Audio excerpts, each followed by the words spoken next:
आई ई दुनिया के सच्चाई अगर लोग के बतावत है।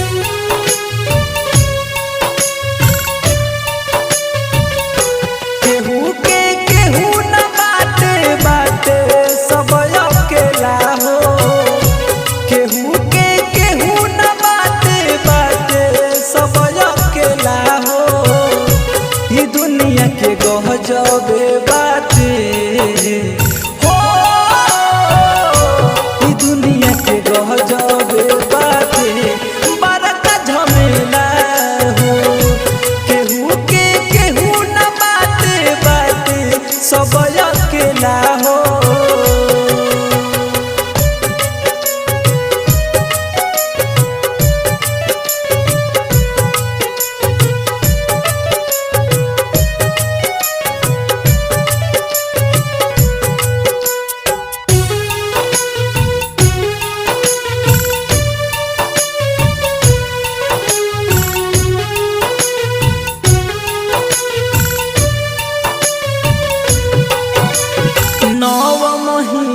पेट में राखी देवेली जाना हमारा सब दुख पीड़ा सही पालेली लाला नहवा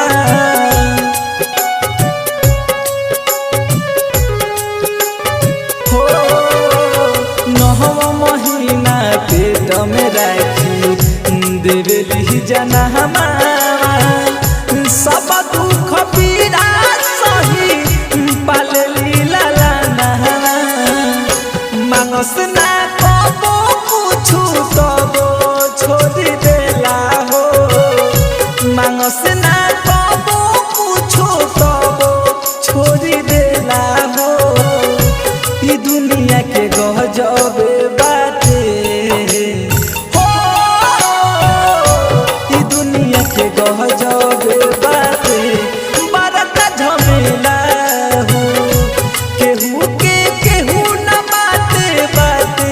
सब अकेला हो।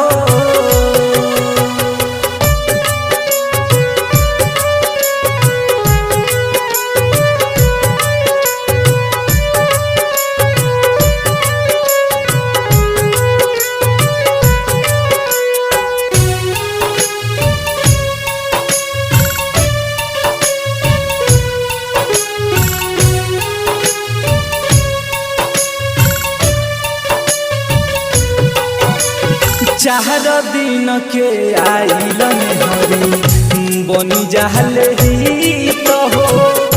बाहत मतारी से छीने बेटाई हेरी तो हो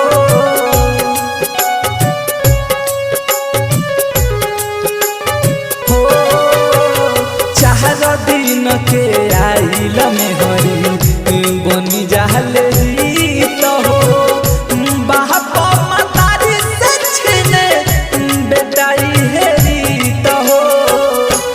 झगड़ा लगाई ऐसन खेल जाई खेला हो कि झगड़ा लगाई ऐसन खेल जाई खेला हो ई दुनिया के गजबे बाटे हो ई दुनिया के गजबे बाटे बड़का झमेला हो केहू ना सब अकेला हो।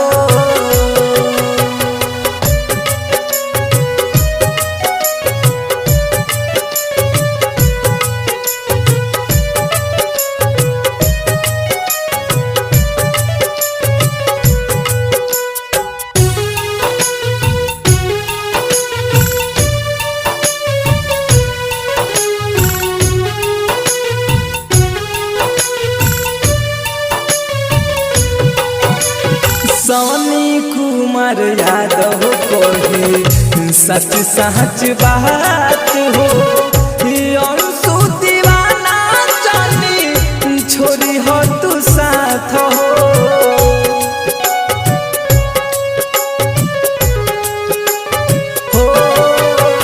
सोनी कुमार यादव कहे सच सच बात हो